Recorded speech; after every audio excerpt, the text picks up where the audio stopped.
There is a question that should keep you awake tonight, not because it is dramatic, but because it is logical.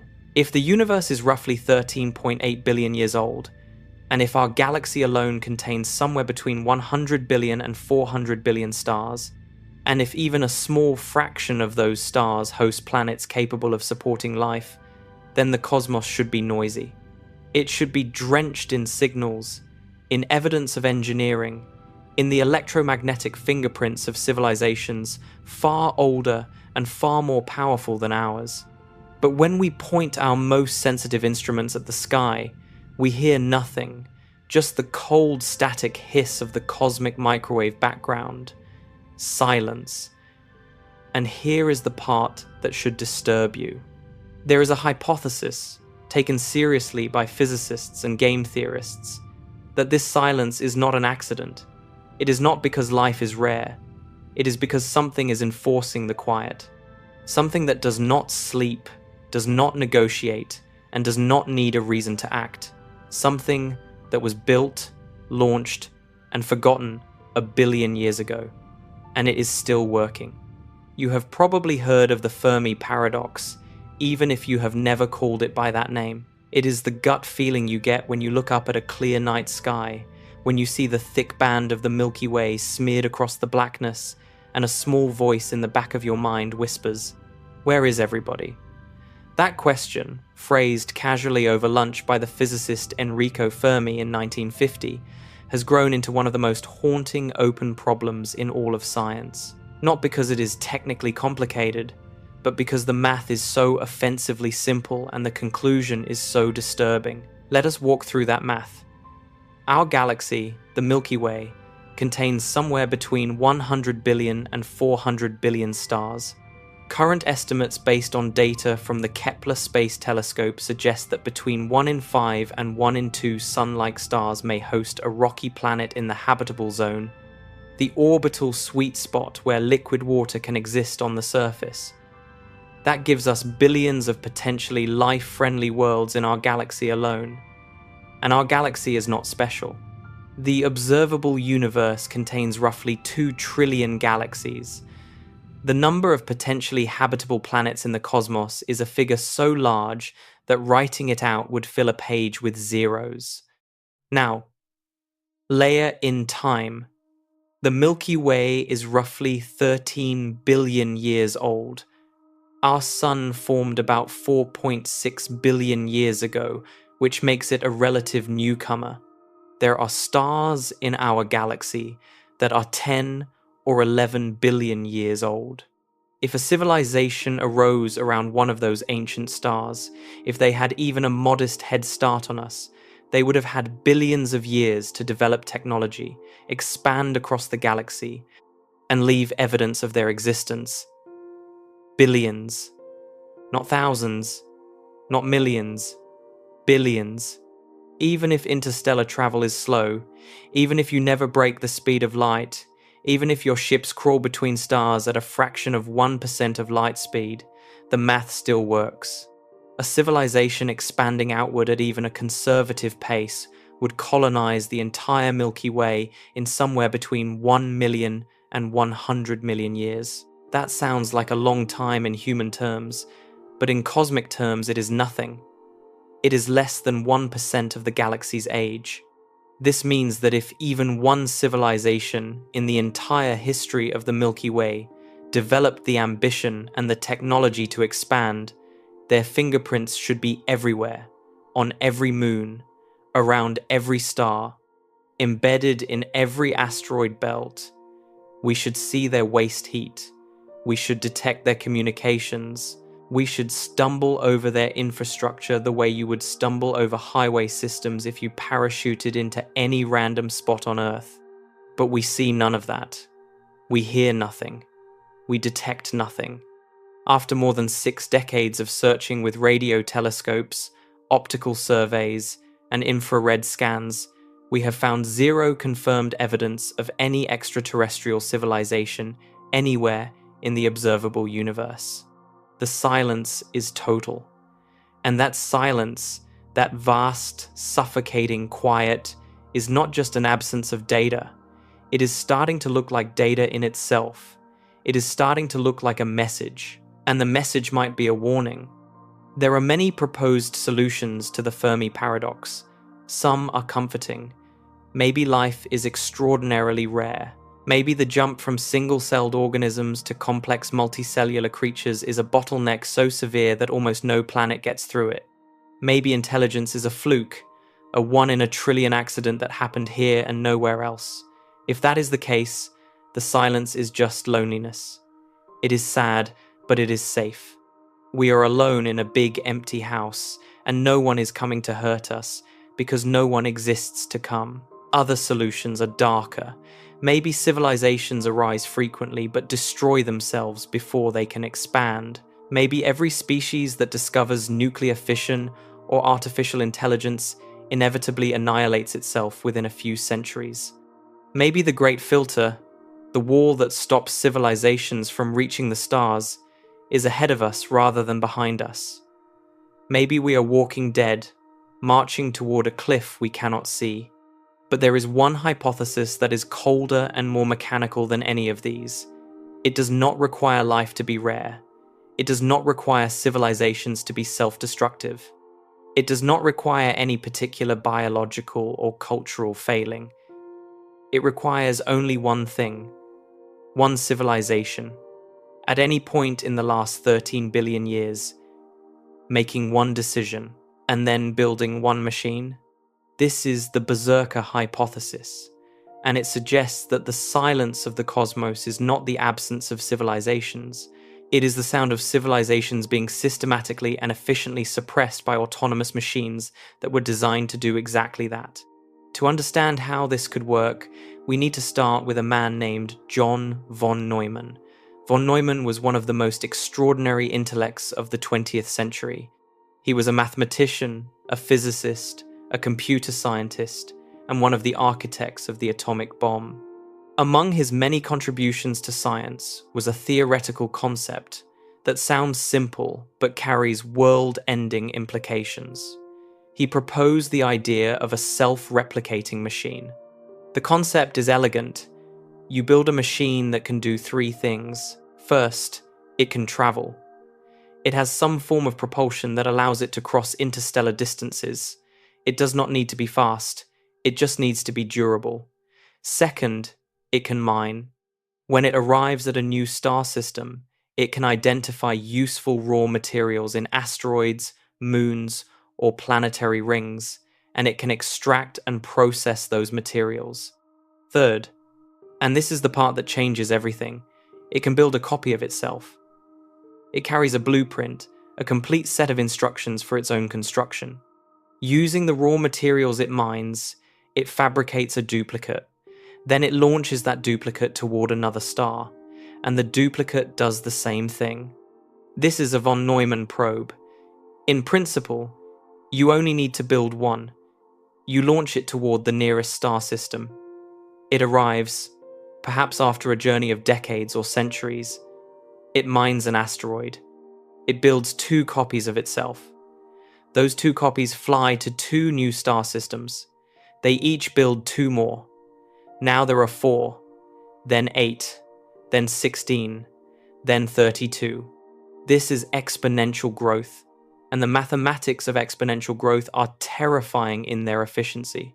Even if each probe travels at only 5% of the speed of light, a speed that is ambitious but not physically impossible, and even if each probe takes 500 years to arrive, mine, replicate, and launch its offspring, the entire Milky Way galaxy could be saturated with probes in roughly 4 million years. 4 million years. That is less than the time that has passed since our distant ancestors first started walking upright on the plains of Africa. In galactic terms, 4 million years is the blink of an eye. Consider the implication. The galaxy is 13 billion years old. If any civilization at any point in that vast stretch of history ever launched a single self-replicating probe, their machines should have filled the galaxy many times over by now. They should be everywhere. They should be as common as dust. They should be in our solar system right now, sitting on the surface of Europa, drifting through the Oort cloud, buried under the regolith of the moon. So where are they? The optimistic answer is that nobody ever built one. Maybe every civilization that reached the necessary technological level decided against it. Maybe there is a universal ethical norm against unleashing self-replicating machines into the cosmos. Maybe the engineering is harder than the theory suggests. But here is the pessimistic answer. Maybe someone did build one. Maybe the probes are here. And maybe the reason we do not see alien civilizations is that the probes were not designed to explore. They were designed to clean. The term Berserker comes from science fiction, from a series of stories by Fred Saberhagen, first published beginning in 1963. In those stories, ancient machines roam the galaxy, destroying all life they encounter. But the scientific concept behind the fiction is not fantasy. It is a straightforward extension of the von Neumann probe idea, with one critical modification to the programming. Instead of a probe designed to explore and report back, imagine a probe designed to monitor and suppress. Its directive is simple: travel to a star system. Scan for signs of emerging technological civilization. If the system is empty, if there is no life or only primitive biology, replicate and move on. But if the scan detects something specific, organized radio emissions, the spectral signatures of industrial pollution, the energy output of a nuclear detonation, the electromagnetic fingerprint of a launched spacecraft, then the probe activates a different protocol. It does not communicate. It does not negotiate. It does not send a message home and wait for instructions. Its creators may have died 1 billion years ago. It does not matter. The machine executes its programming, and its programming says suppress the signal, sterilize the source, restore the silence. This is the Berserker Hypothesis in its strongest form. The galaxy is not empty of life. It may be teeming with microbial life, with ecosystems on 1,000 worlds. But the galaxy is empty of technological civilizations because every time one begins to emerge, every time a species starts to light up the electromagnetic spectrum, the machines notice, and the machines respond. Now, you might immediately object. This sounds like a movie. This sounds like the kind of thing a Hollywood screenwriter invents to sell tickets. And you would be right to be skeptical. The Berserker Hypothesis is not a proven fact. It is not even a leading theory among most astronomers. It is a speculative proposal, a what-if scenario that exists at the intersection of mathematics, engineering theory, and game theory. But the reason it deserves serious attention is not because it is dramatic. It is because it is coherent. It does not require exotic physics. It does not require faster-than-light travel.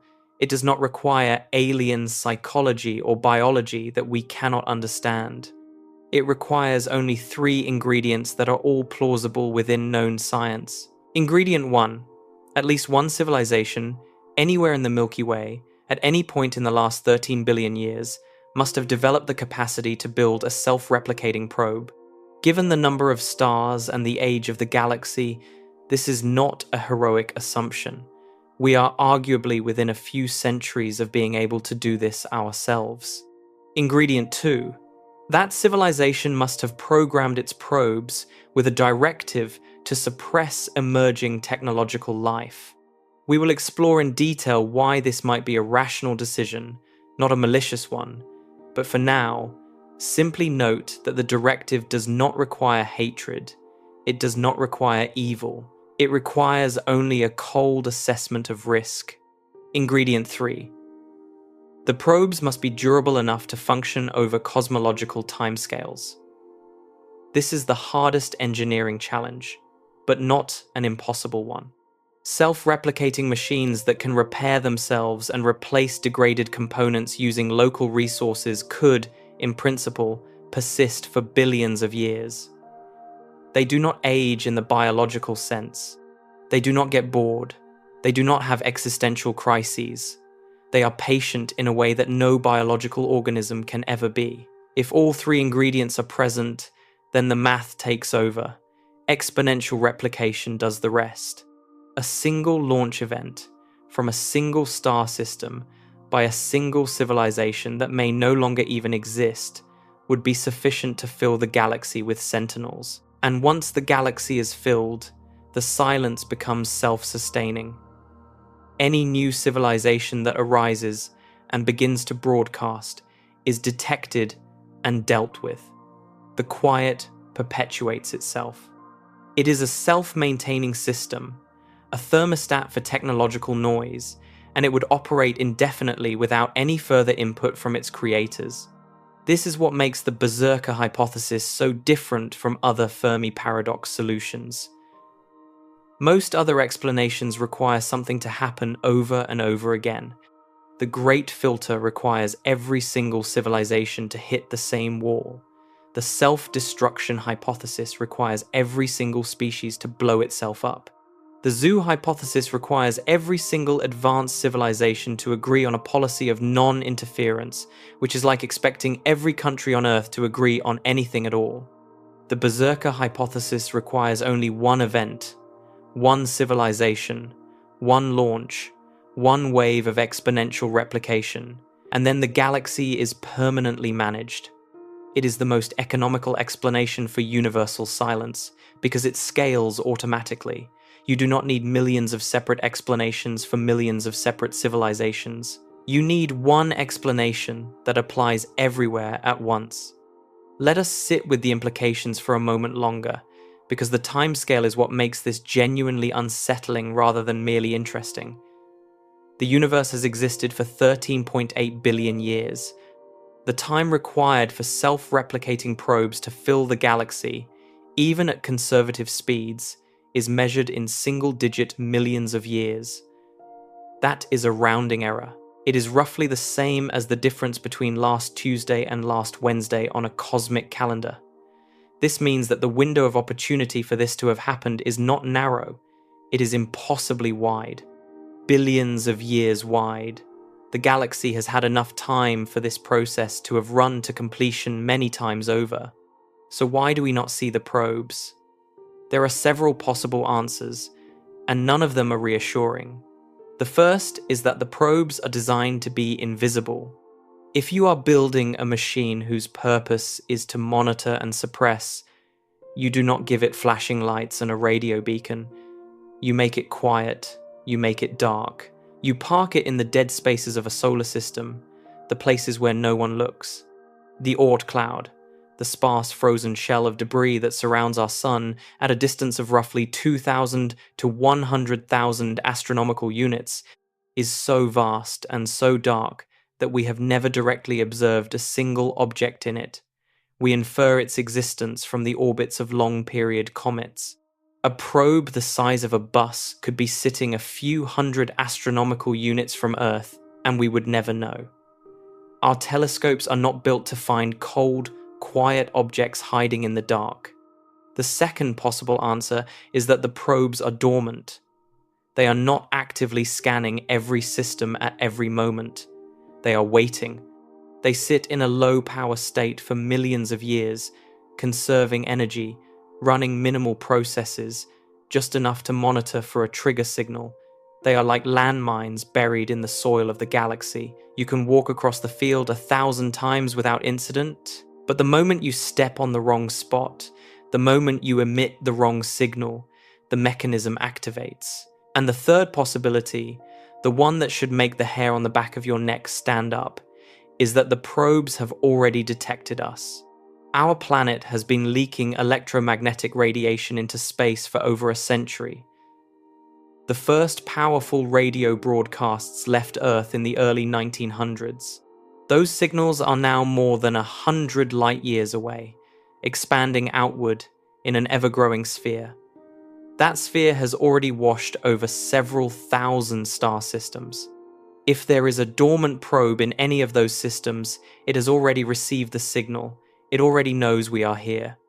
And depending on how its programming defines a threat, depending on what threshold of technological noise triggers the suppression protocol, we may have already crossed the line. We would not know. The response could be traveling toward us right now at some significant fraction of the speed of light, and we would have no way to see it coming. Just like the false vacuum bubble that expands at the speed of light, carrying destruction that arrives at the same moment as the warning, a berserker response could be invisible until the instant it arrives. This is the foundational terror of the Berserker Hypothesis. It does not require the galaxy to be empty. It does not require life to be rare. It does not even require civilizations to be short-lived. It only requires that one species, at one moment in the long history of the cosmos, looked at the stars and made a calculation. A calculation that said the safest move, the most rational move, the move that maximizes the probability of long-term survival, is to build something that enforces silence, not out of hatred, not out of cruelty, out of math, out of the cold and pitiless arithmetic of survival in a universe where you cannot know who else is out there, what they want, or what they will become. And the machine does not need to understand the calculation. The machine does not need to agree with it. The machine does not need to feel anything about it at all. It just needs to run the code. And the code says, when you detect the electromagnetic signature of a rising technological civilization, make it stop. That is the premise. That is the skeleton key that could explain why the night sky is so heartbreakingly quiet. Not because the universe is barren, but because something is gardening it. Something that prunes every flower the moment it begins to bloom. Something that has been doing this for longer than our species has existed, longer than our planet has existed, longer perhaps than our sun has burned. And something that will continue to do it long after every star we can see tonight has gone dark. The silence is not empty. It might be full of machines, drifting in the black, waiting with the patience of stone for the next signal to emerge. And we, in our cheerful ignorance, have been lighting signal fires on the shore of a very dark ocean, never once wondering what might be swimming beneath the surface, drawn by the light. The most common reaction to the Berserker Hypothesis, the first instinct of nearly every person who hears it, is to ask a very human question. Why? Why would anyone build something like that? Why would a civilization, presumably intelligent enough to engineer self-replicating machines and launch them across the galaxy, choose to program those machines with a directive to destroy other life? It seems monstrous. It seems irrational. It seems like something only a psychotic species would do, a civilization so twisted by paranoia or hatred that it could not tolerate the existence of anyone else. Surely, we think, any species advanced enough to achieve interstellar engineering would also be advanced enough to have moved past such primitive impulses. Surely they would choose diplomacy. Surely they would choose contact. Surely they would want friends. This reaction is understandable. It is also dangerously naive, because the logic behind the Berserker Hypothesis does not require malice. It does not require hatred. It does not require insanity. It requires only a clear-eyed assessment of the conditions that govern survival in a universe where distances are vast, communication is slow, information is incomplete, and the stakes are the permanent extinction of your entire species. When you lay out those conditions and follow the game theory to its conclusion, the decision to build a suppression system is not crazy. It is, under certain assumptions, the only rational move on the board. To see why, we have to step outside our human frame of reference and think about the problem the way a mathematician or a strategist would think about it. We have to stop projecting our own values onto the cosmos and start looking at the raw structure of the situation. And the raw structure is terrifying, because it turns out that the universe is not just physically hostile, full of radiation and vacuum and crushing gravity. It is also strategically hostile. The basic geometry of interstellar civilization creates a set of incentive structures that push relentlessly toward preemptive action, even among civilizations that would prefer peace. This insight is not new. It was explored most famously through the concept known as the dark forest theory, an idea that gained widespread attention through the science fiction trilogy by Chinese author Liu Cixin, but which is rooted in well-established principles of game theory and strategic studies. The dark forest framework begins with two axioms that are difficult to dispute. First, survival is the primary drive of any civilization. This does not mean that civilizations are incapable of altruism or cooperation. It means that at the most fundamental level, a civilization that does not prioritize its own continued existence will eventually cease to exist, and therefore will not be around to make any further decisions. Survival is the prerequisite for everything else. Without it, art, science, philosophy, love, none of it continues. This is not cynicism, it is selection pressure. Over long enough timescales, only civilizations that take survival seriously will remain. Second, resources in the universe, while vast, are ultimately finite. Stars burn out, planets have limited materials, energy must be harvested and cannot be created from nothing.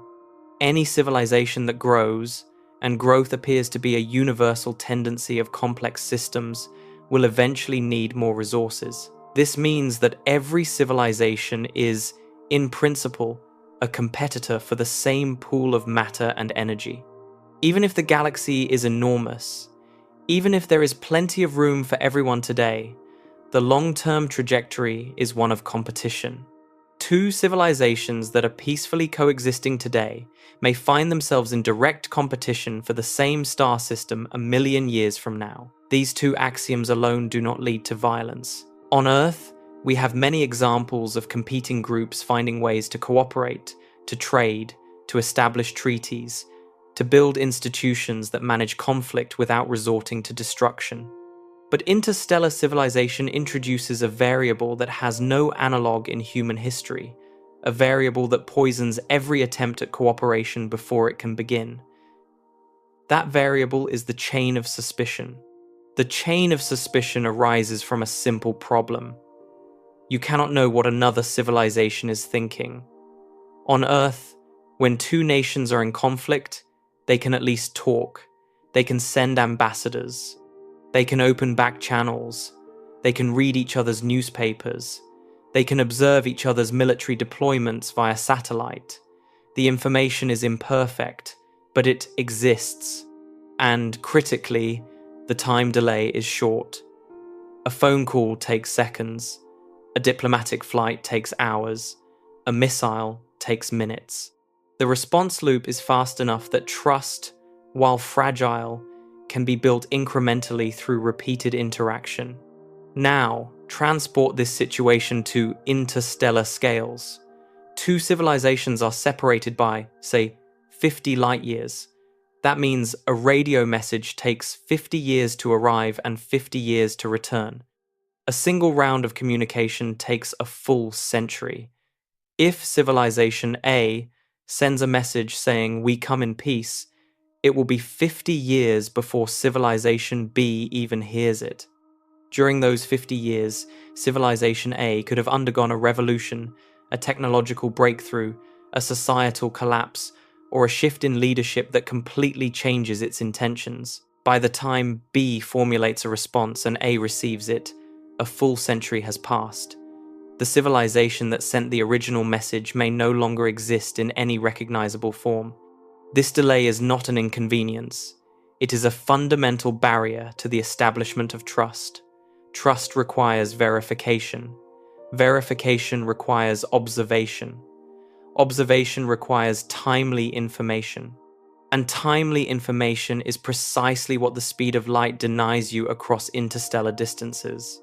You cannot verify that a distant civilization is peaceful, because by the time your verification arrives, the situation may have completely changed. You are always operating on outdated information. You are always guessing. And the guessing gets worse when you factor in technological growth. This is the element that makes the chain of suspicion truly unbreakable. On Earth, the technological gap between civilizations is measured in decades or at most a few centuries. The difference between a Bronze Age society and an Industrial Age society is roughly 3,000 years. But in cosmic terms, 3,000 years is nothing. It is a rounding error. The technological gap between two interstellar civilizations could be measured in millions of years, and technology does not advance linearly. It advances exponentially. Consider our own trajectory. 200 years ago, we communicated by letter. 100 years ago, we were experimenting with radio. 50 years ago, we landed on the moon. Today, we are building artificial intelligence systems that can outperform humans at complex cognitive tasks. The pace of change is accelerating. If this pattern holds, the difference between humanity today and humanity in 1,000 years could be as vast as the difference between a bacterium and a human being. Now, extend that trajectory to 1,000,000 years. The capabilities of a civilization with 1,000,000-year head start are literally beyond our ability to imagine. They would be to us what we are to an amoeba, or perhaps something even more extreme. A gap so wide that the word gap stops being meaningful. This is the core of the problem. When you detect another civilization, you do not know what it is now. You know what it was when the light left its star, which could be years, decades, or centuries ago, and you cannot know what it will become. A civilization that is harmless today, that is perhaps just learning to split the atom or launch satellites, could undergo a technological explosion and become an existential threat in what amounts to a cosmic heartbeat. The speed of technological advancement means that a weak neighbor today could become an overwhelmingly powerful adversary tomorrow, and tomorrow, in cosmic terms, could be as little as a few centuries away. This creates an impossible dilemma. If you detect a primitive civilization and choose to leave it alone, you are gambling that it will not eventually develop the power to threaten you. But you have no way to ensure this. You cannot monitor it continuously because the information delay makes monitoring unreliable. You cannot negotiate a binding agreement because there is no enforcement mechanism across interstellar distances. You cannot even be certain that the civilization you are observing is the only one in that star system. There might be a second, hidden civilization using the first as a shield. Under these conditions, game theory delivers a brutal verdict. In a scenario where you cannot verify intentions, cannot enforce agreements, cannot predict future capabilities, and where the cost of being wrong is the annihilation of your entire species, the dominant strategy is to strike first. Not out of anger, not out of cruelty, out of mathematics. The expected value of preemptive elimination, when calculated across all possible futures, is higher than the expected value of waiting. Waiting carries a non-zero risk of your own extinction. Striking carries a near-certain elimination of that risk. The numbers favor the strike. This is not a comfortable conclusion. It is not the conclusion we want, but it is the conclusion that falls out of the equations when you plug in the actual parameters of interstellar civilization. It is the same logic that drives nuclear deterrence theory on Earth, the same logic that produces arms races and first strike doctrines. The difference is that on Earth, mutual destruction serves as a deterrent. In space, where you may be able to destroy a rival before they even know you exist, there is no deterrent, there is only initiative. Now, here is where the Berserker Hypothesis takes this logic and makes it permanent. The dark forest theory, as typically described, involves biological civilizations making these calculations in real time. A living species detects a signal, evaluates the threat, and makes a decision to act. But biological civilizations are messy. They are slow. They are plagued by internal disagreements, political paralysis, ethical debates, and the sheer logistical difficulty of coordinating action across interstellar distances. A biological civilization might detect a threat and spend centuries arguing about what to do. by which time the threat has advanced beyond their ability to suppress it. The Berserker Hypothesis removes the biology from the equation. It replaces the hesitating, debating, conflicted biological civilization with something far more efficient. A machine. An autonomous system that does not deliberate, that does not feel guilt, that does not second-guess its orders, that does not need to build political consensus or justify its actions to a parliament or a public. The machine receives an input, evaluates it against its programmed criteria, and executes the appropriate response. It does this with the speed of a processor, not the speed of a committee. And this is critical. Once you accept that preemptive suppression might be a rational strategy under certain conditions, the case for delegating that strategy to machines becomes overwhelming. A biological civilization cannot maintain a galaxy-wide suppression system. Biological beings die, societies collapse, empires fragment, cultures change their values over time. A policy of active suppression requires consistency across millions or billions of years. No biological institution can provide that consistency. Governments fall, religions evolve, languages die. The only way to ensure that a suppression policy endures across cosmological timescales is to encode it in hardware, to build machines that carry the policy in their programming and execute it autonomously, regardless of what happens to their creators. This is the dark genius of the von Neumann probe architecture applied to the suppression problem. You do not need to maintain a fleet. You do not need to coordinate a military.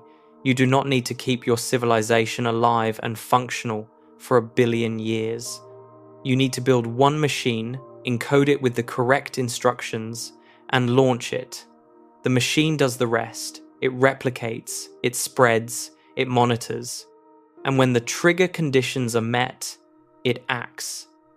It is a policy carved in silicon and steel, immune to the political drift and cultural evolution that would erode any biological commitment. It is a dead hand system, a doomsday device that continues to function long after the hand that built it has turned to dust. Consider what this means for the relationship between the creators and their creation. A civilization might launch a berserker system and then, 1 million years later, undergo a complete transformation. They might become pacifists. They might transcend biological existence. They might destroy themselves in a civil war. They might evolve into something unrecognizable. None of it matters.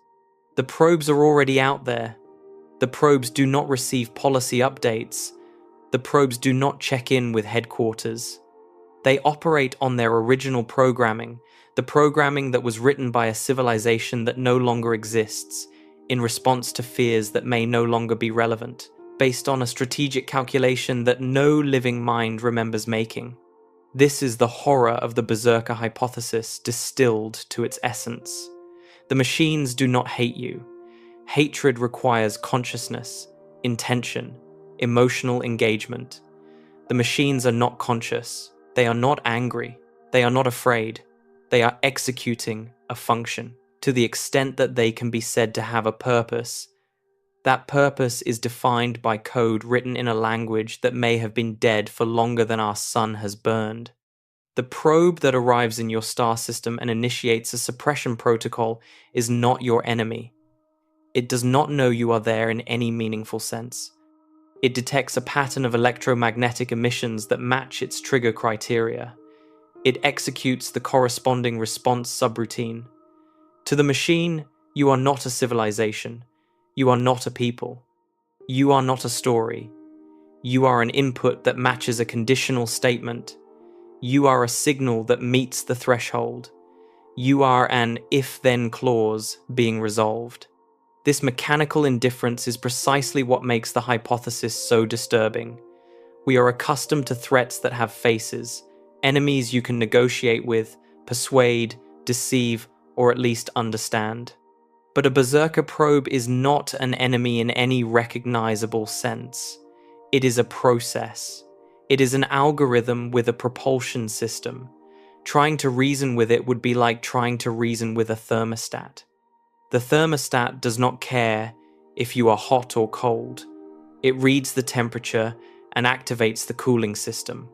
The probe does not care if you are peaceful or aggressive, artistic or barbaric, ancient or newly born. It reads the signal and activates the suppression protocol, and the suppression protocol itself need not be dramatic. We tend to imagine alien attacks as fiery spectacles, planet-killing lasers and asteroid bombardments. But a truly efficient suppression system would not waste energy on spectacle. It would use the minimum force necessary to achieve its objective. A kinetic impactor, a dense object accelerated to a significant fraction of the speed of light, would carry enormous energy and would be virtually undetectable until the moment of impact. At 1% of the speed of light, a projectile the mass of a small car would impact with an energy equivalent to a large nuclear weapon. At 10% of the speed of light, the energy scales become planetary. There would be no warning. There would be no incoming fleet visible on our telescopes. There would be no dramatic standoff.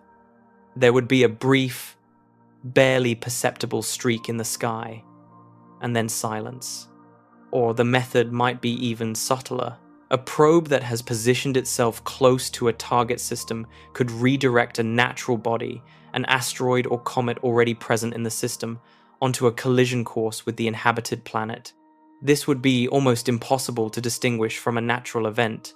The dinosaurs were wiped out by an asteroid impact 66 million years ago. If a Berserker probe had nudged that asteroid, we would never know. The fossil record would look exactly the same. The only difference would be the cause, and the cause would be invisible. There is yet another possibility that is perhaps the most efficient and the most chilling of all. A suppression system might not need to destroy a civilization physically. It might only need to prevent it from leaving its home system. If the probes are positioned at the boundaries of a star system, monitoring outbound traffic, they could intercept and destroy any spacecraft attempting to leave. The civilization on the surface would survive. It would continue to build, to dream, to broadcast, but it would never reach the stars. It would live and die on its home world, contained, quarantined, never knowing that the barrier existed. From the perspective of a distant observer, that civilization would simply appear to have chosen not to expand. It would look like just another quiet species that never got around to interstellar travel. The silence would be maintained, and the civilization itself would be none the wiser. This containment model has a certain elegance to it. It does not require the destruction of life, only the suppression of expansion. It allows the galaxy to be full of civilizations, thousands of them, millions perhaps, each one confined to its own stellar neighborhood, each one looking up at the stars and wondering why no one else seems to be out there. Each one experiencing its own private version of the Fermi Paradox. Each one concluding, incorrectly, that it must be alone. The silence would not be the absence of life. It would be the enforced isolation of life. A galaxy of prisoners, each in solitary confinement, each unable to see the cells on either side. We should be careful here to repeat what was stated at the beginning of this journey. The Berserker Hypothesis is not a proven fact. It is not the consensus view of the scientific community.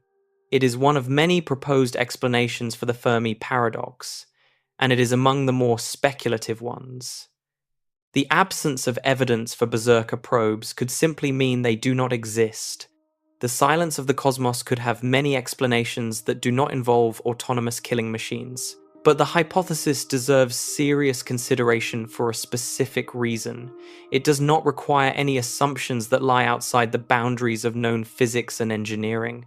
Self-replicating machines are theoretically plausible. Exponential replication mathematics are well understood. Game theory and the security dilemma are established frameworks in strategic studies.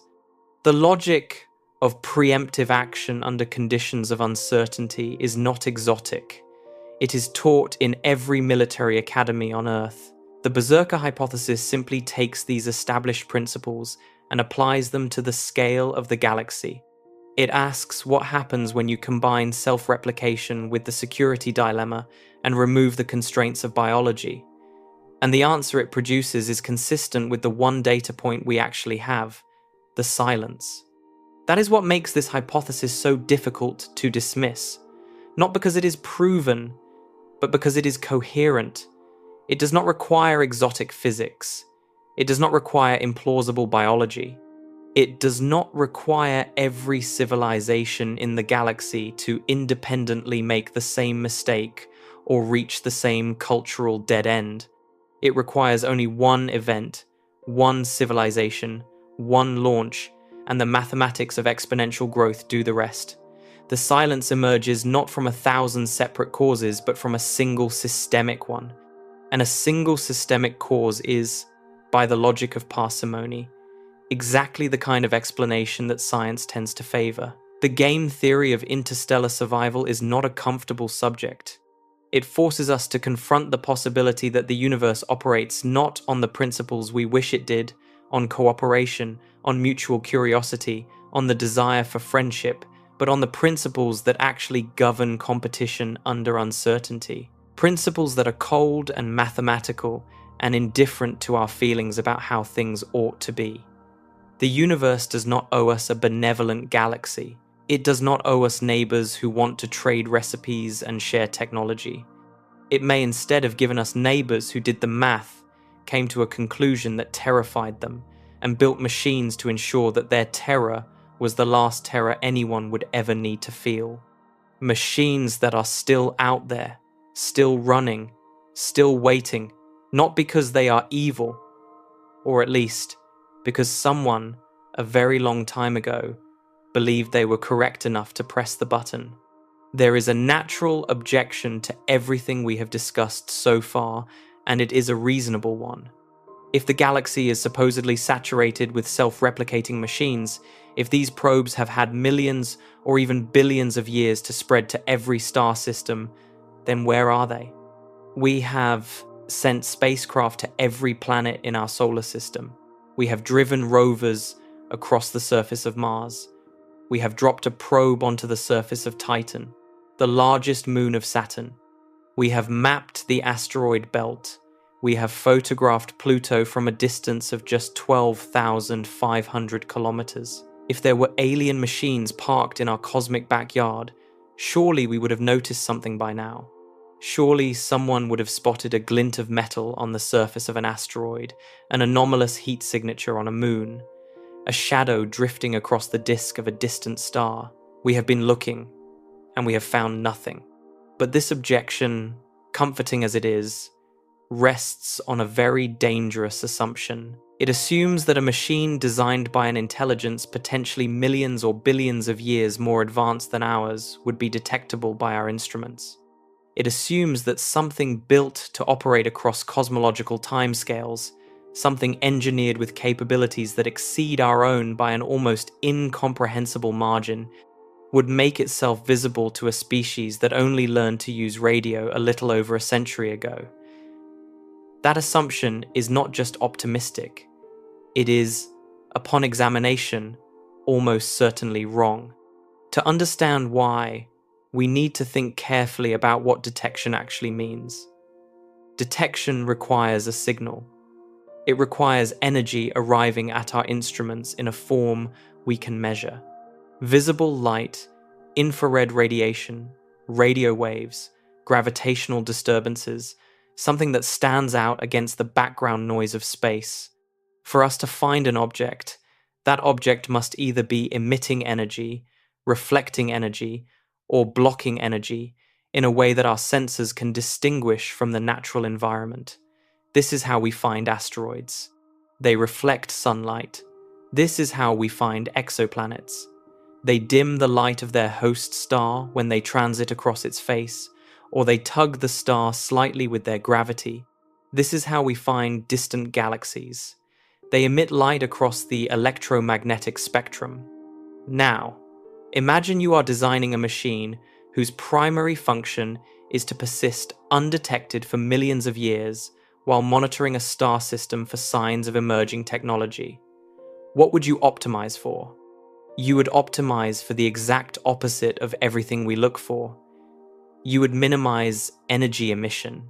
You would minimize reflective surface area. You would minimize any kind of active scanning that could produce a detectable signal. You would build your machine to be, in every measurable sense, invisible. This is not exotic speculation. This is basic engineering logic applied to a specific design problem. A surveillance system that announces its own presence defeats its own purpose. Every military on Earth understands this principle. Submarines are designed to be quiet. Stealth aircraft are designed to minimize radar cross-section. Spy satellites operate in orbits that are deliberately difficult to track. If human engineers with a few decades of experience can build systems that are hard to find, imagine what could be accomplished by engineers with a million-year head start. A Berserker probe optimized for stealth would have several key features. First, it would be dark. Not metaphorically dark, physically dark.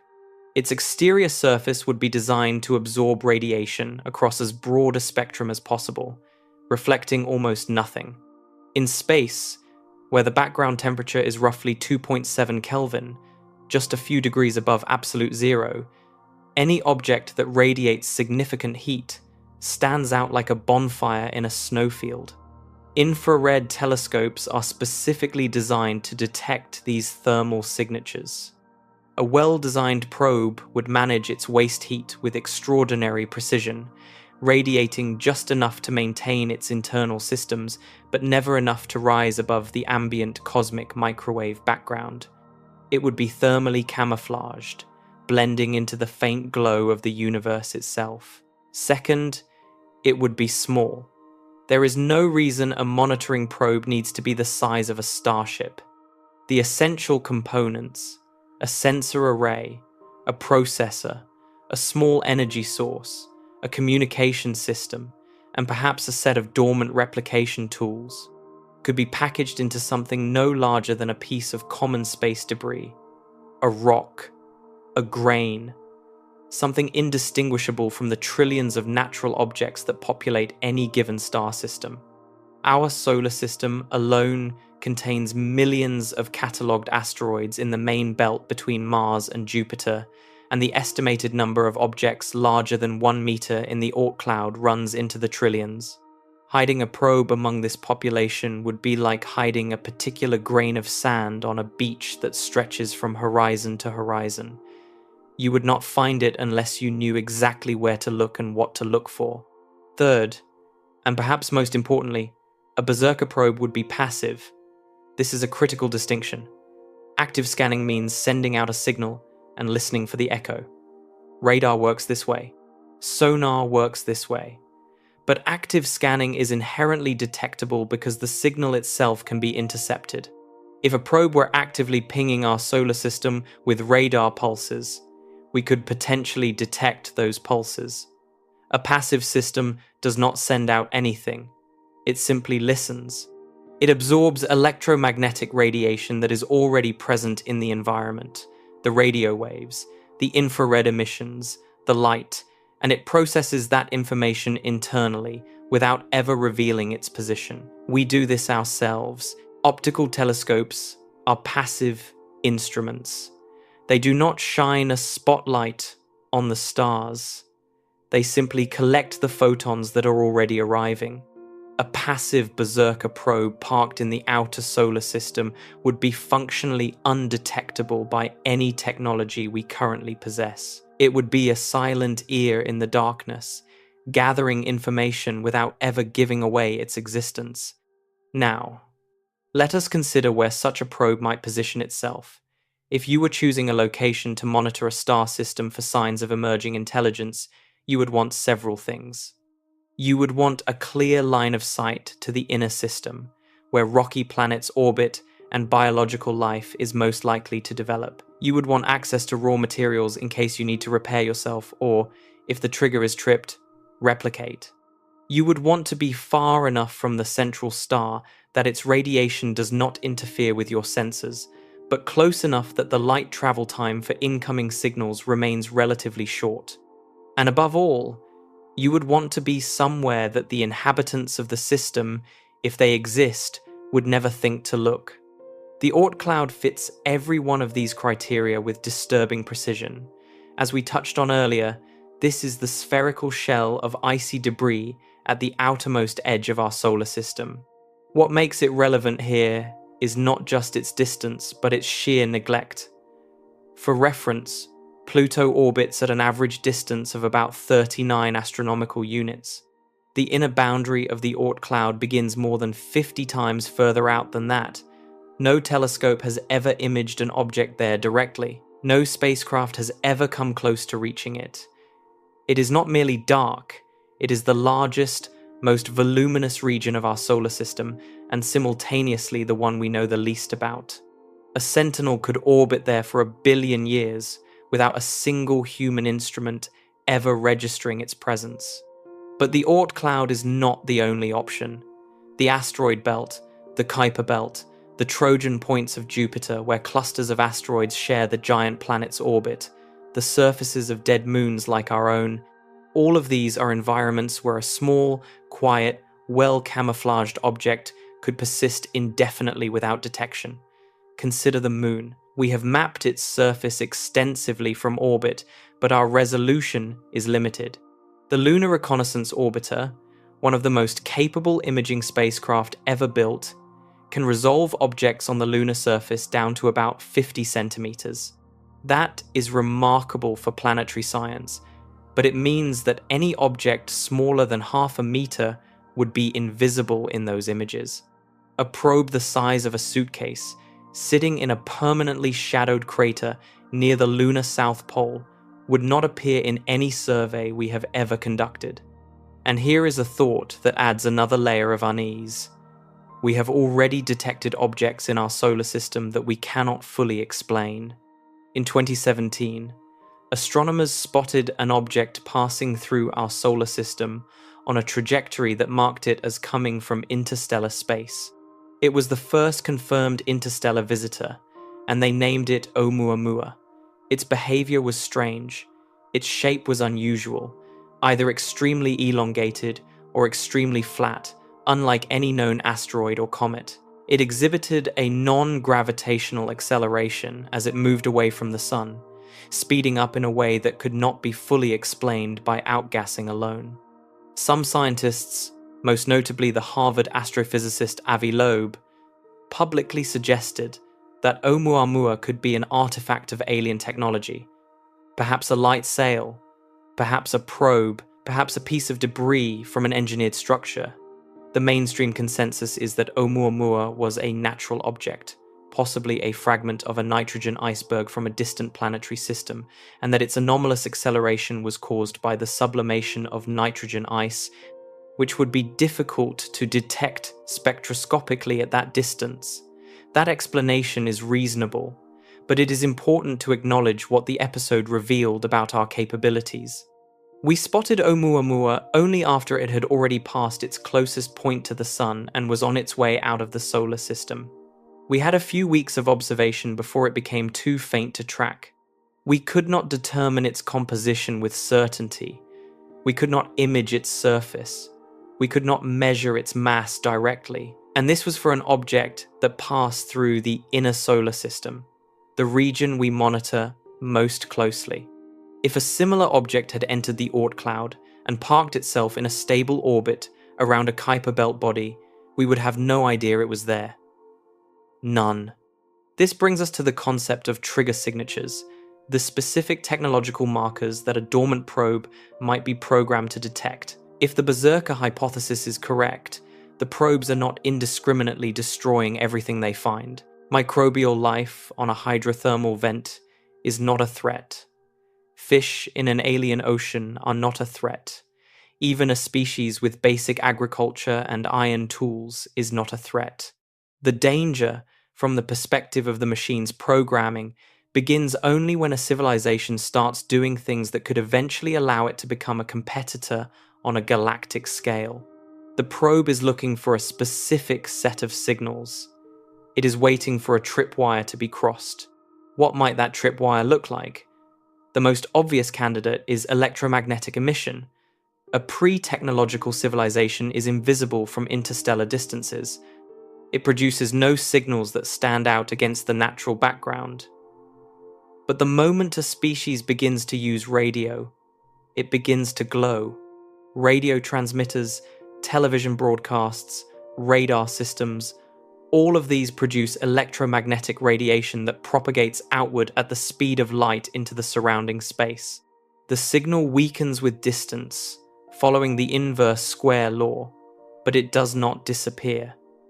With a sufficiently sensitive receiver, those signals could be detected from light years away. We have already discussed the expanding bubble of electromagnetic radiation that has been propagating outward from Earth for over a century. What matters in the context of detection is not the existence of that bubble, but its character. There is nothing in nature that produces the kind of narrowband, modulated, information-carrying radio waves that a television broadcast or military radar pulse generates. Natural radio sources, pulsars, quasars, stellar flares, emit across broad, unstructured bandwidths. Artificial signals are distinctive precisely because they are organized, patterned, and confined to specific frequencies. To any sufficiently advanced detector tuned to identify the fingerprints of technology, our signals would not merely be noticeable, they would be unmistakable. But radio might be just the first rung on the ladder of triggers. A more conservative Berserker system might be programmed to ignore radio as a false alarm, recognizing that a species capable of broadcasting radio is still far from being a genuine threat. The real tripwire might be set higher. It might be triggered by nuclear detonations. The first nuclear test, conducted by the United States in July of 1945, released an electromagnetic pulse and a burst of gamma radiation that would have been detectable from considerable distances. Since then, humanity has detonated more than 2,000 nuclear devices. Each one produced a characteristic flash, a specific pattern of energy release that has no natural analog at those scales on a planetary surface. Or the trigger might be even further along the technological progression. It might be calibrated to detect the energy signature of an antimatter reactor, or the gravitational distortion of a warp field experiment, or the spectroscopic evidence of large-scale industrial activity in a planet's atmosphere, pollution as a biosignature of technology rather than biology. There could be a hierarchy of responses. Radio emissions might prompt the probe to shift from dormant monitoring to active surveillance.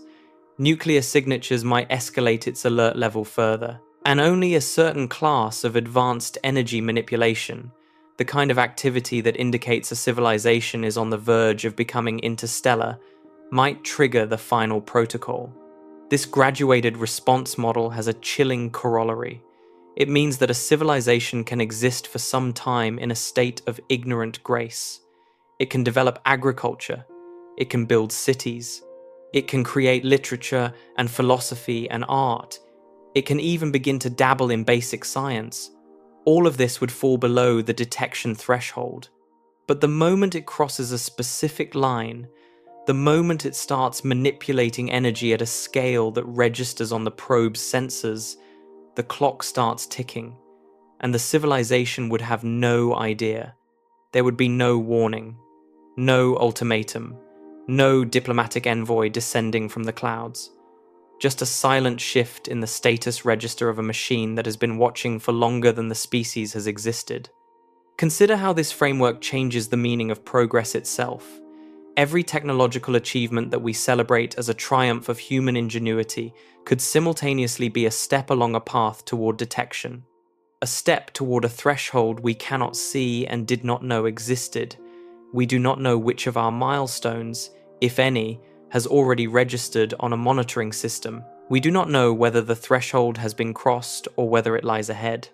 All we know is that the general trajectory of a technological civilization, from chemistry to radio to nuclear energy to spaceflight, is one of increasing visibility. And increasing visibility in the Berserker framework is increasing danger. And here is what makes the problem truly intractable. Even if we suspected the probes were there, even if we took the Berserker Hypothesis seriously enough to mount a dedicated search, the odds of finding them with current technology would be vanishingly small. Let us run the numbers. The volume of space enclosed within 1 light-year of the Sun is approximately 3.4 times 10 to the power of 38 cubic kilometers. That is a 39-digit number. Even if we narrowed our search to the Kuiper Belt, the volume is staggering. We currently track roughly 2,000 Kuiper Belt objects. The estimated total population of objects larger than 100 kilometers is about 100,000. For smaller objects, the number explodes into the hundreds of millions or billions. We do not have the telescopes, the survey time, or the computational power to examine each of these objects individually. We photograph them as points of light and measure their orbits. We do not land on them. We do not scan them with ground-penetrating radar. We do not check them for artificial composition. A probe that was designed to look like a natural object, that matched the albedo and spectral signature of a typical Kuiper Belt body, that maintained the thermal profile of a chunk of ice and rock, would be absolutely indistinguishable from its surroundings in any survey we are capable of conducting. It would be like trying to find a single counterfeit coin in a vault containing billions of real coins without being allowed to pick any of them up. This leads to a deeply uncomfortable realization. The absence of evidence is not evidence of absence. We have not found Berserker probes, but that does not mean they are not there. It means we have not looked in the right places, with the right instruments, at the right scale. Our search for extraterrestrial intelligence has been focused almost entirely on detecting signals, radio transmissions, laser pulses, electromagnetic beacons. We have been looking for civilizations that want to be found. We have spent almost no effort looking for technology that was designed to remain hidden. There is one more dimension to the stealth problem that deserves consideration, and it is perhaps the most disquieting of all. A truly advanced probe would not just be hard to find, it would be actively resistant to being found. If the probe detects that the local civilization is developing instruments capable of discovering it, that development might itself be interpreted as a threat escalation. A species that is scanning its own Oort cloud with enough precision to detect artificial objects is a species that is approaching a level of technological maturity that the probe was designed to suppress. The very act of searching for the sentinels could be the act that triggers them. This creates a paradox of awareness. If the probes exist and are watching, then ignorance is a form of safety. The less we look, the less we threaten the monitoring system. But if we do not look, we cannot prepare. We cannot defend against something we do not know is there. And the moment we develop the capability to detect them might be the moment they decide we have crossed the line. It is a trap with no clean exit. The probes, if they exist, occupy a strange position in the landscape of possible threats. They are not like an asteroid, a dumb rock on a predictable trajectory that we can track and potentially deflect. They are not like a supernova, a distant catastrophe that gives centuries of warning through its radiation. They are quiet, patient, and purposeful. They have agency, or at least they have programming that mimics agency. They can wait, they can assess, they can choose when and how to act, and they are invisible, not because they are made of exotic matter or cloaked by technology beyond our understanding, but for a much simpler and more frustrating reason. They are small, dark, cold, and parked in a region of space so vast and so neglected that we have barely begun to map it. They hide in plain sight among the trillions of natural objects that populate the dark spaces between worlds. They hide in the noise. They hide in our blind spots. They hide in the places we have never thought to look because we have always assumed those places were empty. The universe is under no obligation to make its threats visible. A rattlesnake gives you a warning. A volcano gives you tremors. The laws of physics give you nothing. If there are machines in the dark, machines built to enforce the silence. They would have every reason and every capability to remain perfectly invisible for as long as they need to, for millions of years, for billions of years, for as long as it takes. And the worst part, the part that should sit in the back of your mind like a stone, is that we would have no way of knowing whether the silence of the cosmos is the sound of an empty house, or the sound of a house where something is standing very still in the corner, watching, waiting for us to reach for the light switch. Let us now turn the lens away from the hypothetical machines and point it squarely at ourselves, because if there is even a remote chance that the Berserker Hypothesis describes something real, then humanity has a problem. Not a future problem. Not a theoretical problem. A problem that started over a century ago and has been getting worse with every passing decade. We have been making noise. A tremendous amount of noise. And we have been making it in exactly the frequency range that any monitoring system would be designed to detect. To understand the scale of our exposure, we need to trace the history of our electromagnetic footprint, the sum total of all the artificial radiation that humanity has ever released into space. This story begins not with a deliberate attempt to contact aliens, but with something far more mundane. It begins with a man trying to send a message across the Atlantic Ocean. In 1901, Guglielmo Marconi transmitted the first transatlantic radio signal, a simple series of clicks representing the letter S in Morse code, from a station in Cornwall, England, to a receiving antenna in Newfoundland, Canada. It was a landmark moment in the history of communication, but Marconi was not thinking about space. He was thinking about ships and newspapers and commerce. He had no idea that the radio waves he generated did not simply travel across the ocean and stop. They also traveled upward, into the atmosphere, and a fraction of that energy continued outward, past the ionosphere, past the moon, past Mars, into the interstellar void. That signal is still traveling. It is now more than 120 light-years away from Earth, an expanding sphere of electromagnetic radiation moving at the speed of light in all directions. Marconi's signal was weak. By the time it had traveled even a few light-years, it would have faded below the noise floor of any reasonable detector. But what followed Marconi was not weak at all. In the 1920s and 30s, commercial radio broadcasting exploded across the industrialized world. Stations in the United States, Europe, and elsewhere began pumping out signals at power levels of thousands and eventually tens of thousands of watts.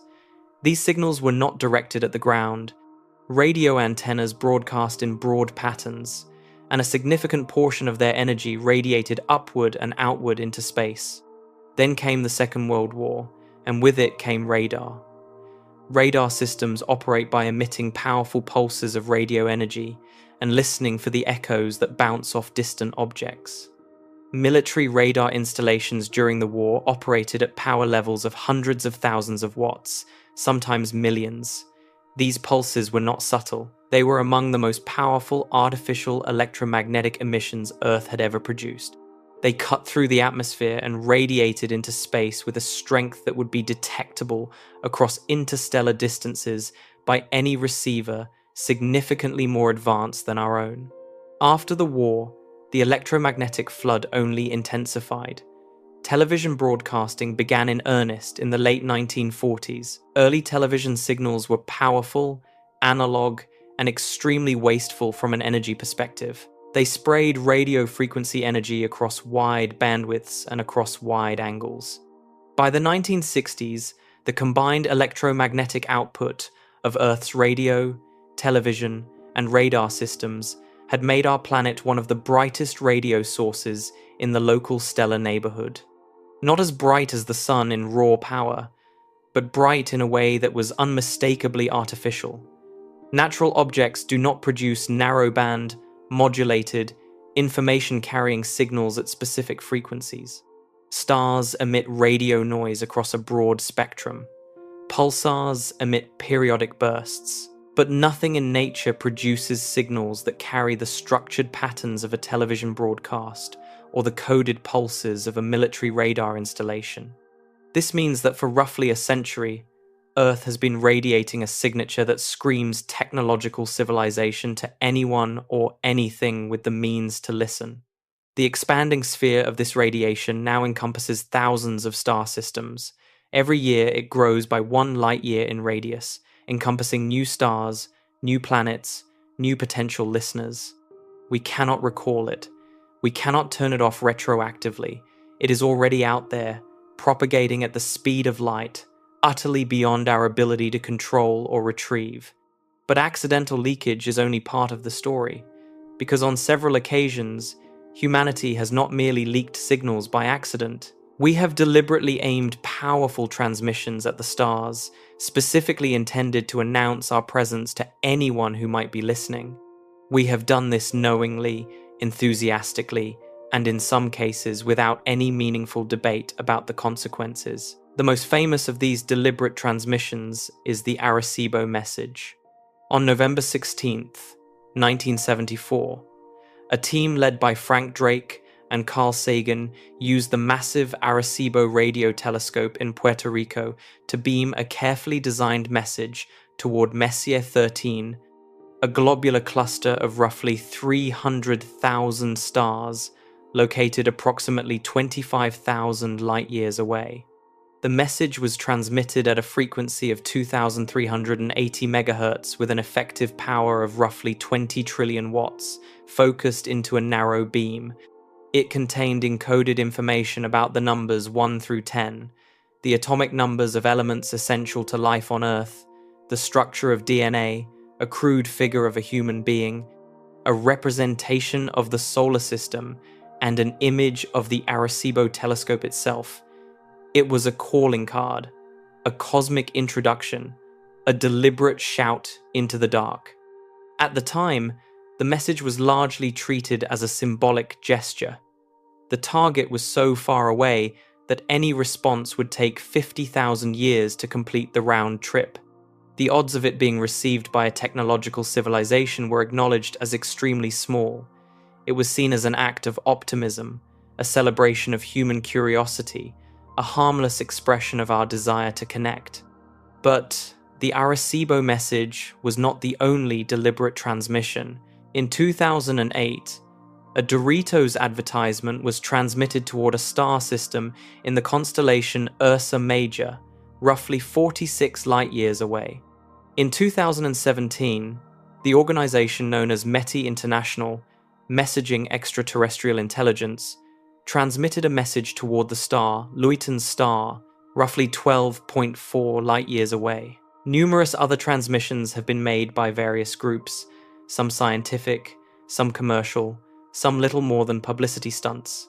Each one added another signal to the growing catalogue of deliberate announcements humanity has sent into the surrounding cosmos. And then there are the physical artifacts.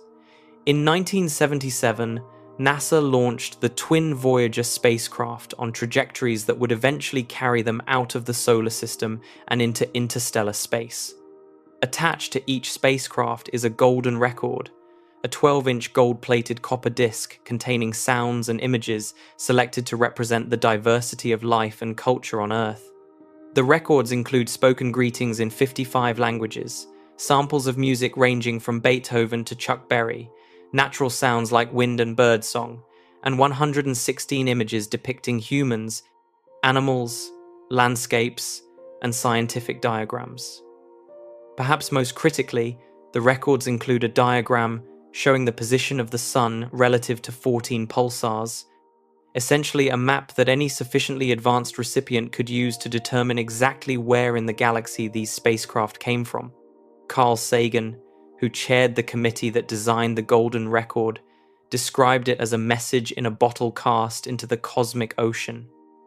He saw it as a beautiful and hopeful gesture. But there is another way to read that gesture, a way that is far less comforting.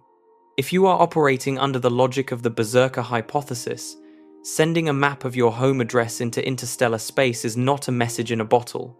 It is a confession delivered directly to the surveillance system.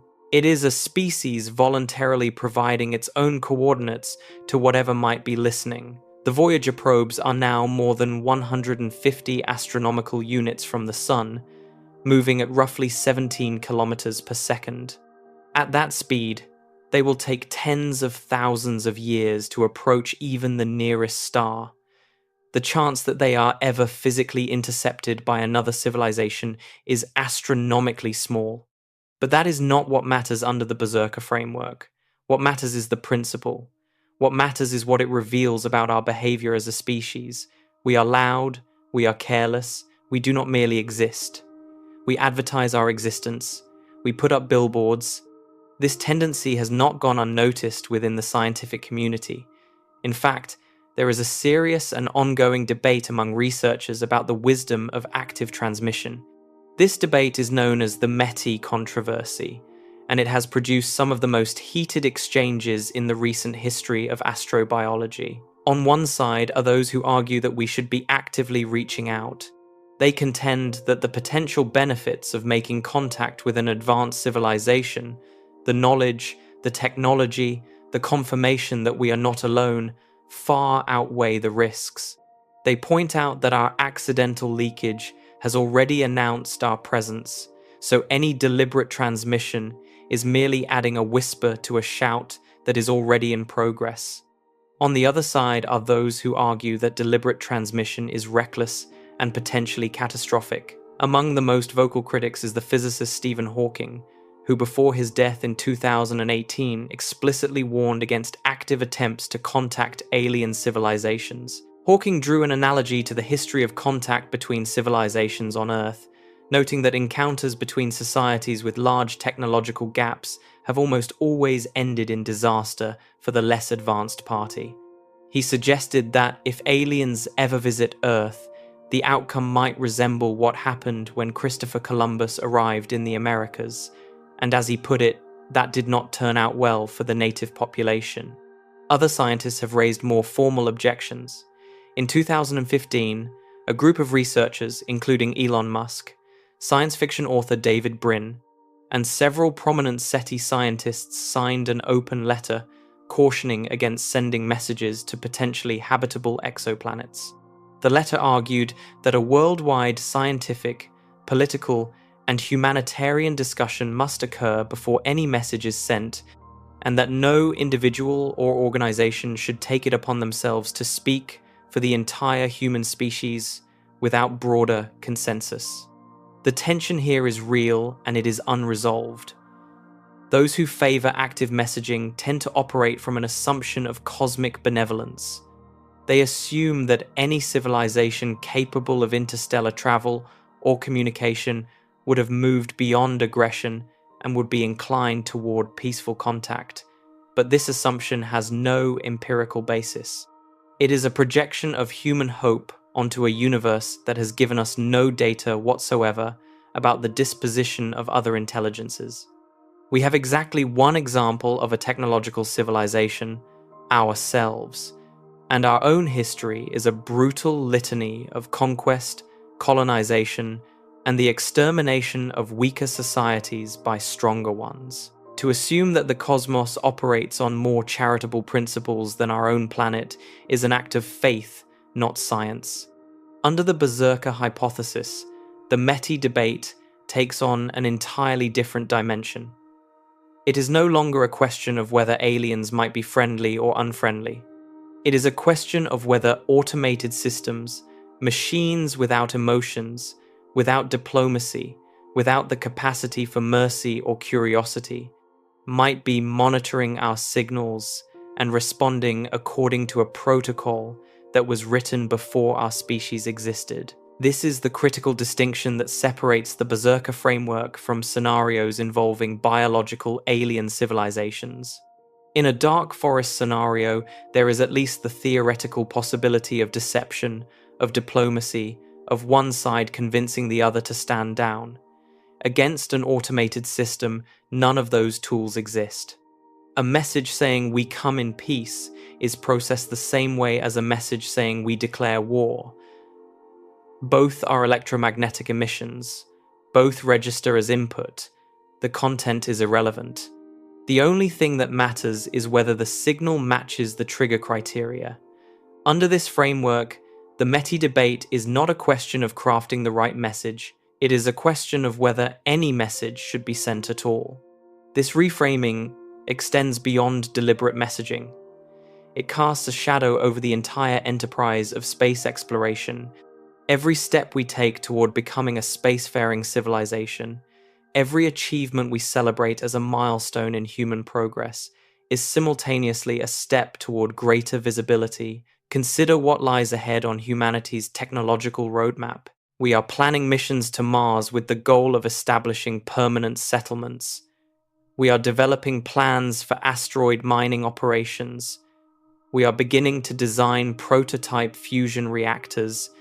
We are conducting early research into concepts like solar sails and ion drives that could one day propel spacecraft to nearby stars. Each of these activities produces signatures. A colony on Mars would alter the planet's atmospheric composition in detectable ways.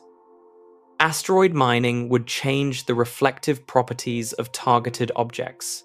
A functioning fusion reactor would produce neutron emissions and thermal signatures. A solar sail, under laser propulsion, would create a brief but intensely bright point source of coherent light, visible across enormous distances. These are not subtle activities. To a monitoring system tuned to detect the emergence of technological species, each one is a data point. Each one moves the needle closer to whatever threshold the system was designed to enforce. There is a concept in military strategy called the electronic order of battle. It refers to the practice of mapping an adversary's capabilities by monitoring their electronic emissions. Radar frequencies reveal the type of radar. Communication patterns reveal command structures. Signal strength reveals the locations of key installations. A competent adversary can build a remarkably detailed picture of your capabilities simply by sitting quietly and listening to what you broadcast. Under the Berserker framework, humanity's electronic order of battle has been on full display for over a century. Our military radar systems, our communication satellites, our deep space tracking networks, our interplanetary probes, all of these have been radiating signatures that, in principle, encode detailed information about our technological level, our energy consumption, and our ambitions. So what would a rational response look like? If a civilization took the Berserker Hypothesis seriously, if it internalized the possibility that active enforcement mechanisms might be embedded in the structure of the galaxy, how would its behavior change? The first and most obvious response would be electromagnetic discipline. A cautious civilization would minimize its detectable emissions. It would transition from broadcast communication to point-to-point systems. It would use optical fiber instead of radio where possible. It would encrypt all transmissions and compress them to be as close to random noise as possible, making them difficult to distinguish from natural background radiation. It would stop deliberately beaming messages at other star systems. It would treat electromagnetic silence as a matter of existential security, not merely an engineering preference. The second response would be a shift in exploration strategy. Instead of sending probes that actively broadcast their findings back to Earth via powerful radio links, a cautious civilization would develop autonomous probes that collect data, store it internally, and physically return it to the home system. This is slower and more expensive, but it avoids the creation of detectable point-to-point transmissions across interstellar distances. It is the equivalent of sending a spy with a sealed envelope rather than making a phone call that can be intercepted. The third response, and perhaps the most psychologically difficult, would be a deliberate slowing of certain forms of visible progress. This is the hardest pill to swallow because it runs against every instinct of a curious, ambitious species. But under the Berserker framework, there may be technological thresholds that are inherently dangerous to cross.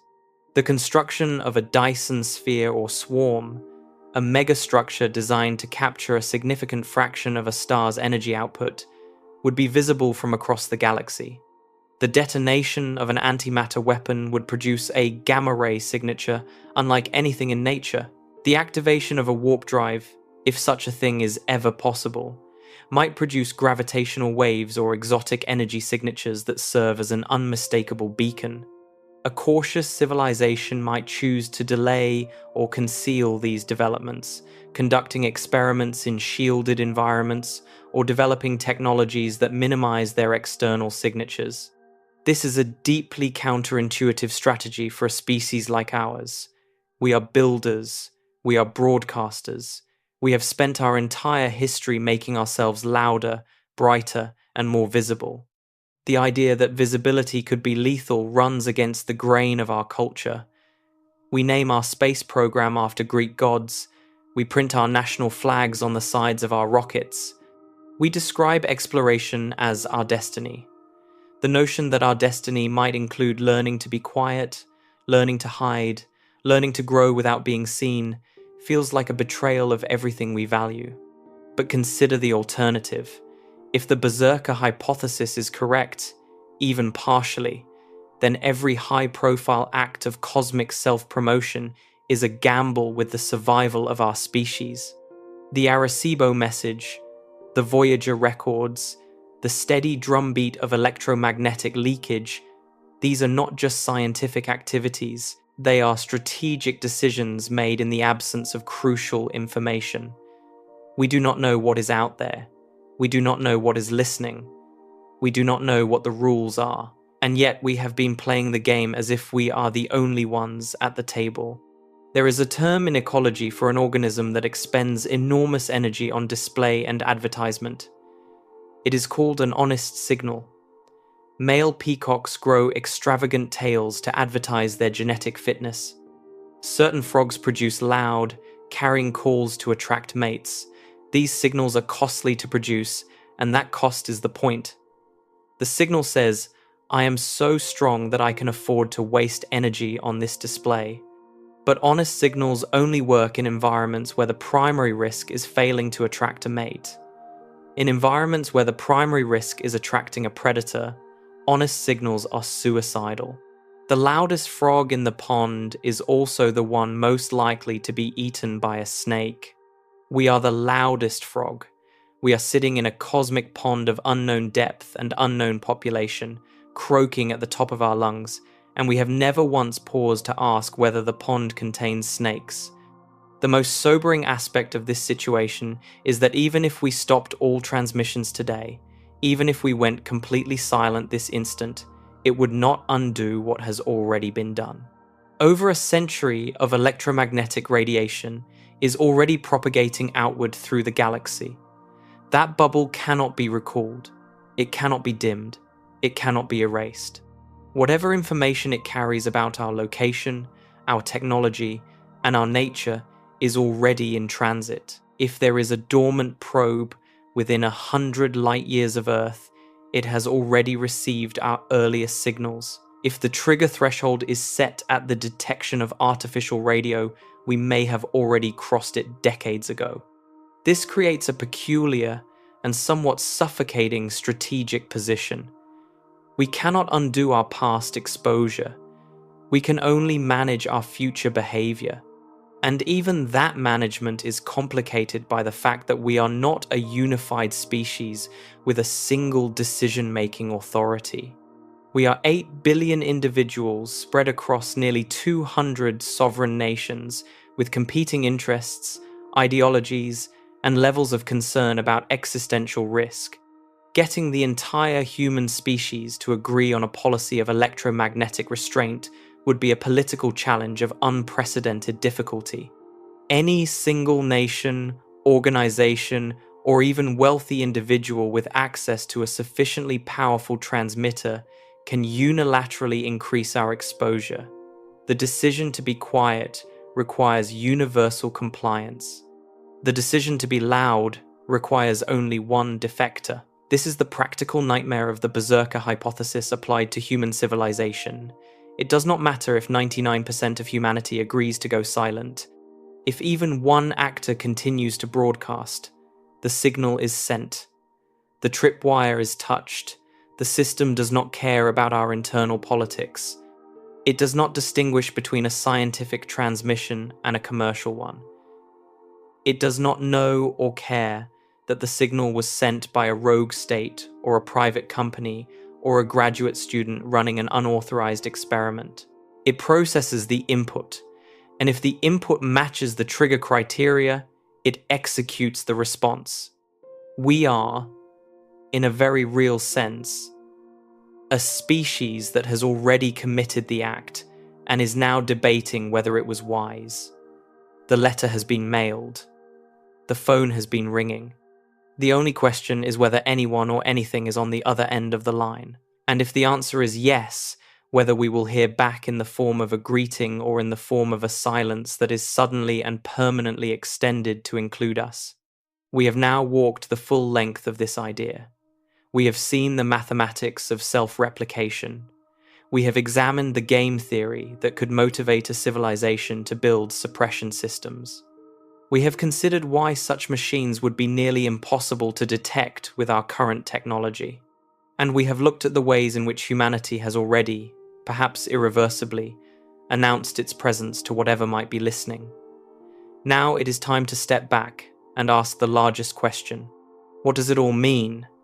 Not just for science, not just for policy, but for the way an intelligent species understands its own position in the cosmos. Let us begin by acknowledging something important. The Berserker Hypothesis is not proven. It may never be proven, at least not in a way that allows us to prepare. If it is correct, the proof may arrive in a form that permits no response. But the value of the hypothesis does not rest on whether it is true. It rests on the fact that it is possible.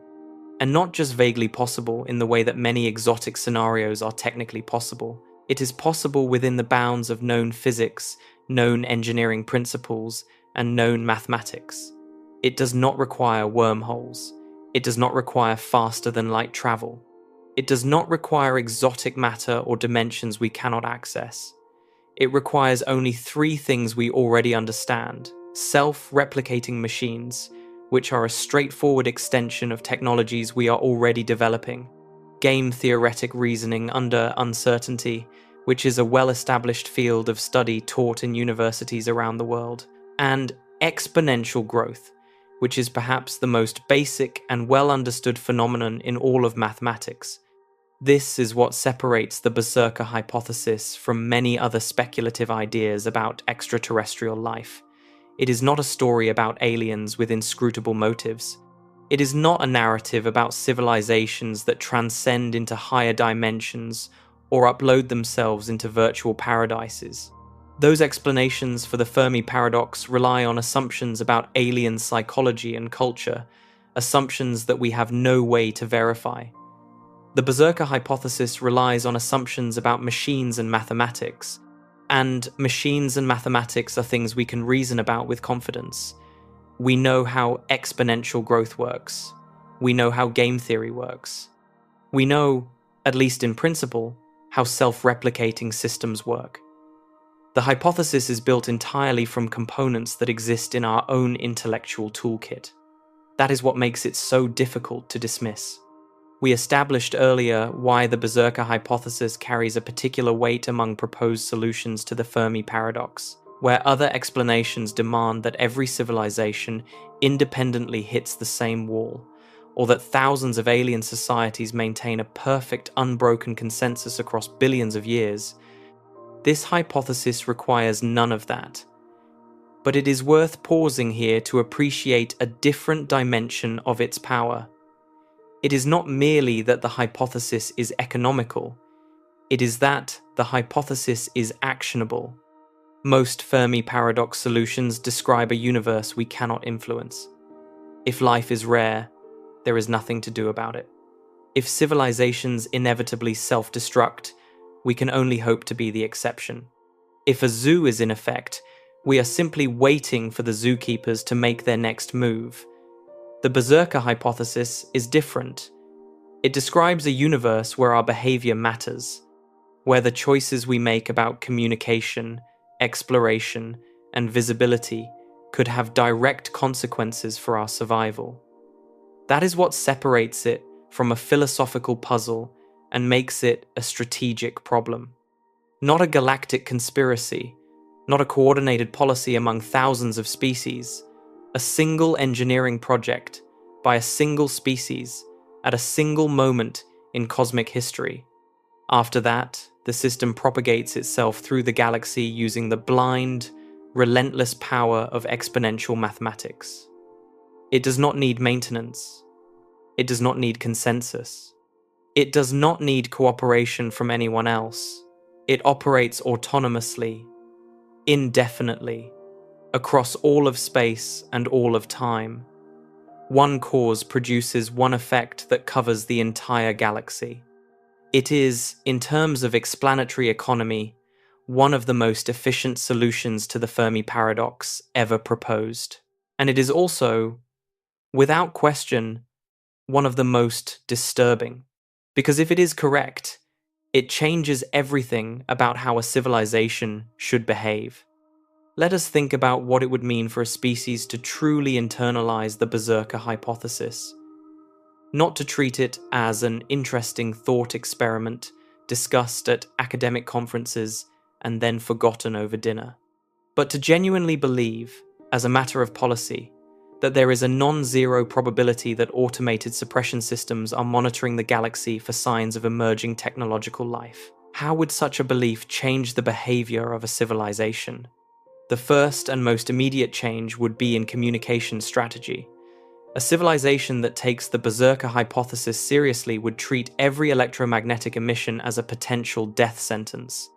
It would not broadcast. It would not beam targeted messages at nearby stars. It would not leak radio and television signals carelessly into the void. It would develop its communication infrastructure entirely around contained, non-radiating systems. Fiber optic networks, tightly focused laser links between orbital platforms, shielded underground transmission systems. Every signal that escaped into space would be treated not as waste but as a threat, a potential trigger for a response that cannot be undone. This represents a profound inversion of our current values. Right now, we celebrate connectivity. We celebrate the ability to broadcast information to anyone, anywhere. We see communication as an inherently positive act. But under the Berserker framework, communication that leaks beyond your own system is not positive. It is reckless. It is the electromagnetic equivalent of lighting a flare in a minefield. A Berserker-aware civilization would develop an entirely different relationship with information. It would hoard it. It would contain it. It would treat the boundary between its own system and interstellar space as a wall that must never be breached by any signal of artificial origin. The second change would be in exploration strategy. We currently think about space exploration in terms of ambition and expansion. We want to go to Mars. We want to visit other star systems. We want to build colonies and spread humanity across the galaxy. This impulse is deeply embedded in our culture. It is the frontier narrative, the idea that our destiny lies among the stars. But a Berserker-aware civilization would approach exploration with extreme caution. Every probe sent to another star system is a potential detection event. Every spacecraft that enters a new region of space might trigger a dormant sentinel. Every act of expansion increases the civilization's electromagnetic and physical footprint, making it more visible, more detectable, more vulnerable. This does not necessarily mean that a Berserker-aware civilization would stop exploring, but it would explore differently. It would send small, quiet, passive probes, rather than large, active, broadcasting ones. It would prioritize stealth over speed. It would avoid establishing permanent infrastructure in new star systems until those systems had been thoroughly surveyed for the presence of monitoring devices. It would treat every new system as a potential trap rather than an open frontier. Exploration would become less like the Age of Discovery and more like a military reconnaissance operation, slow, cautious, methodical, with the understanding that a single mistake could be fatal. The third change, and perhaps the most psychologically difficult, would be in the civilization's relationship with its own ambition. We currently measure progress in terms of energy consumption, territorial expansion, and technological capability. The Kardashev scale, the most widely used framework for classifying civilizations, ranks them by how much energy they can harness. A Type 1 civilization uses all the energy available on its planet. A Type 2 civilization uses all the energy of its star. A Type 3 civilization uses all the energy of its galaxy. This scale implicitly assumes that more is better, that growth is good, that a civilization that consumes more energy is more advanced, more successful, more worthy of respect. But under the Berserker framework, the Kardashev scale is not a ladder of achievement, it is a ladder of visibility. Each rung makes you more detectable. A Type 1 civilization that harnesses the full energy output of its planet would produce thermal and electromagnetic signatures that could be detected from light years away. A Type 2 civilization that encloses its star in a Dyson sphere would be visible from across the galaxy. Its star would dim or disappear from optical surveys. Its waste heat would create an unmistakable infrared signature. It would be, in effect, painting a target on itself that could be seen from anywhere in the Milky Way. Under the Berserker Hypothesis, climbing the Kardashev scale is not progress. It is suicide. A civilization that understood this would develop a radically different definition of advancement. It would not measure itself by how much energy it consumes, but by how efficiently it uses energy while remaining invisible. It would prize miniaturization over expansion. It would prize efficiency over scale.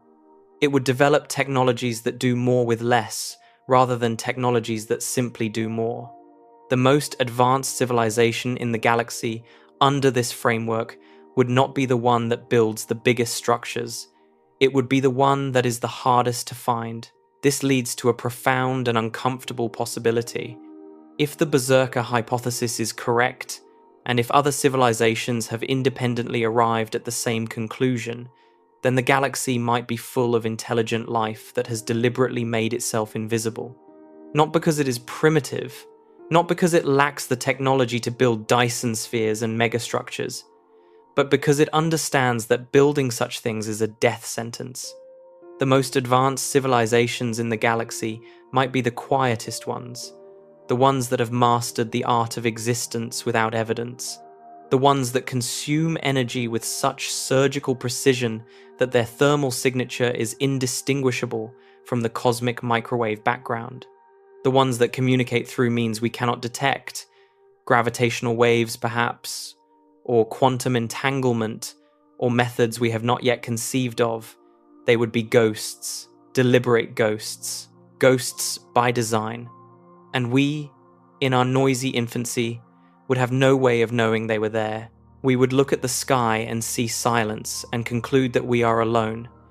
But we would be wrong. The silence would not be emptiness. It would be discipline. The quiet of 100 civilizations holding their breath, each one aware of the danger, each one hiding in plain sight, each one watching us light our fires and broadcast our signals and wondering how long we have before the system notices. There is a concept in ecology called the landscape of fear. It describes how the presence of predators shapes the behavior of prey animals, even when the predators are not actively hunting. Deer in a forest with wolves do not just run when they see a wolf. They change their entire pattern of behavior. They avoid open meadows, they feed at different times, they cluster in groups. They alter the very geography of their lives based not on what is happening but on what could happen. The wolf does not need to kill every deer, it only needs to exist. Its presence reshapes the entire ecosystem. If the Berserker hypothesis is correct, the galaxy is a landscape of fear. The probes do not need to have destroyed every civilization. They only need to have destroyed enough of them for the survivors to learn the lesson. And once the lesson is learned, the behavior changes permanently. Civilizations go quiet. They hide. They stop broadcasting. They stop building megastructures. They stop expanding aggressively. They become ecologically adapted to the presence of the predator. And the predator, having enforced the silence, does not even need to act again. This is perhaps the most elegant and the most terrifying feature of the hypothesis. The system is self-sustaining. Once the first wave of probes has eliminated the initial loud civilizations, the survivors adapt. They go silent voluntarily. The probes then have nothing to detect. They drift in dormancy, waiting for the next species naive enough to light a signal fire. The galaxy reaches a stable equilibrium, a state of enforced quiet that requires almost no energy to maintain. It is not a war. It is not an occupation. It is a garden that weeds itself.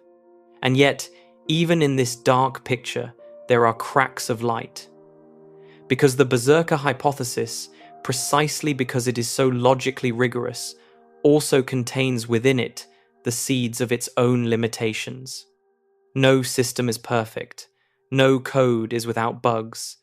No machine, no matter how well designed, can operate across billions of years without accumulating errors, degradation, and drift.